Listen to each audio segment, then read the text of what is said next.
So dito pa ito sa may ano to, no? Bahagi ng ano to, malapit sa yung kanto ng ano, Kutod, San Pedro. At makita natin dito yung mga poste ng NACR yan, oh.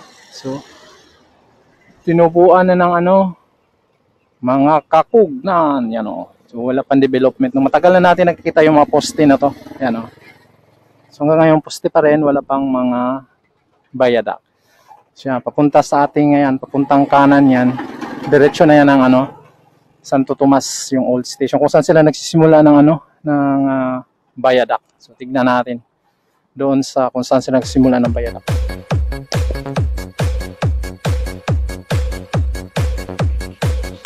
Yan dito yun, dito tatawid yung ano, release ng train, yan, oh.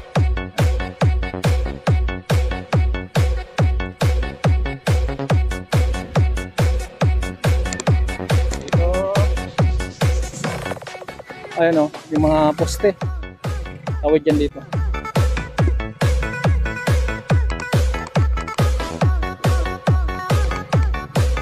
So dito, ayan, oh. Ito yung dinaanan natin, ito na yung ano, dito tutubo yung mga poste dito. Ano.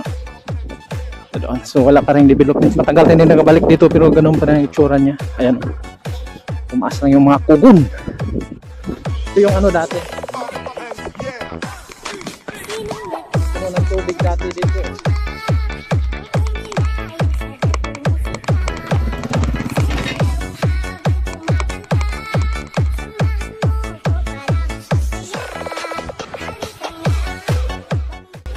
Yan, so ganun pa rin, oh. Walang pagbabago. Kakugnan lang.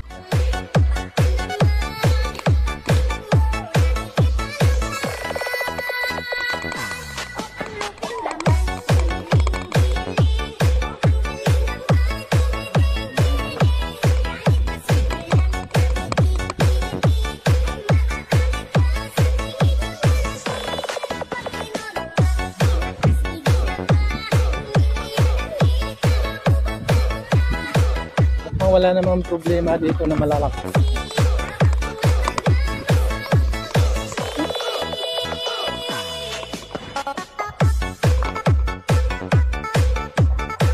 Hindi ko lang alam, no, kung ano pang ano dito, kung naibigay na ba ito sa contractor o hindi, kasi mukha namang malawak, no, kung hanggang dyan, no. Hindi ko sure kung bakit hindi pa, wala pang development dito. Ganun pa rin.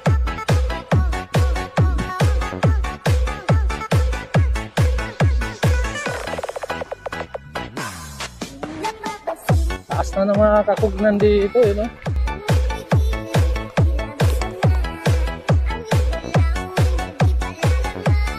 So ilang metro lang.